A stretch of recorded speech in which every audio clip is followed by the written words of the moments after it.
मुख्यमंत्री देवेंद्र फडणवीस द्वारा कांग्रेस सांसद प्रणीति शिंदे पर की गई टिप्पणी के विरोध में सोलापुर में युवक कांग्रेस कार्यकर्ता आक्रामक हो गए। भाजपा कार्यालय के सामने उन्होंने हाथों में कद्दू, गाजर, तरबूज और मिर्चियां लेकर अनोखे तरीके से विरोध प्रदर्शन किया।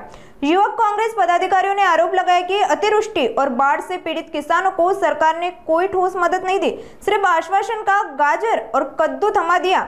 इस आंदोलन के जवाब में भाजपा उपाध्यक्ष अनंत जाधव ने सांसद प्रणीति शिंदे की तस्वीर पर गेट वेल सून लिखते हुए कमल का फूल दिखाकर कांग्रेस के खिलाफ विरोध जताया। दुर्दैवाने सोलापूरच्या खासदार झालेल्या प्रणीति शिंदे यांनी महाराष्ट्रात जी अतिवृष्टीची परिस्थिती निर्माण झाली होती, शेतकऱ्यांचं अतिव नुकसान झालं होतं, त्या दुःखात सहभागी होण्याऐवजी आदरणीय खासदार ताईंनी हे अतिवृष्टी सरकार निर्मित आहे असं बेताल वक्तव्य करून शेतकऱ्यांच्या जखमेवर मीठ सोडण्याचं काम केलं आहे। राज्याचे मुख्यमंत्री आदरणीय देवेंद्र फडणवीस यांनी आवाहन केलं की त्यांच्या मानसिकतेवर झालेला परिणाम आणि त्यांना एक फूल आणि गेटवेल सोन हे त्यांच्यासाठी फार पूरक आहे। आदरणीय ताईसाहेब, आपण सोलापूर जिल्ह्याचे खासदार आहात।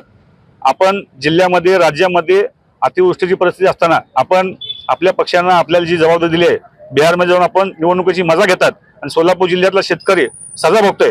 तर आदरणीय ताईसाहेब, आपल्या मानसिकतेत थोडासा बदल करा। आपण देशाचं गृहमंत्रीपद भोगलेले आदरणीय सुशीलकुमार शिंदे साहेब यांच्या कन्या आहात, त्यांच्या प्रतिमेला खासदार या पदाला शोभल अशा पद्धतीचं वर्तन वागणूक आपली असावी अशी आमची माफक अपेक्षा होती। पण ताईसाहेब, आपल्या मानसिकतेत काही बदल दिसत नाही। आपण खासदार झाल्यापासून बेताल वक्तव्य करणे आणि कायम मीडियासमोर चमकोगिरी करणे या पलीकडे आपलं काम दिसत नाही। आदरणीय ताईसाहेब, आपल्याला एका बौद्धिक क्लासची गरज आहे आणि रामभाऊ म्हाळगी प्रबोधिनी आमची ठाणे जिल्ह्यात आहे। आपण त्या ठिकाणी सगळ्या पक्षांच्या कार्यकर्त्यांना, नेत्यांना प्रशिक्षण दिलं जातं, त्यांच्या बौद्धिकमध्ये चांगली सुधारणा होईल याकडे लक्ष दिलं जातं। तर आपण ताईसाहेब एखादा क्लास बौद्धिकचा त्या रामभाऊ म्हाळगीमध्ये जॉईन करावा अशी आपल्याला विनंती आहे।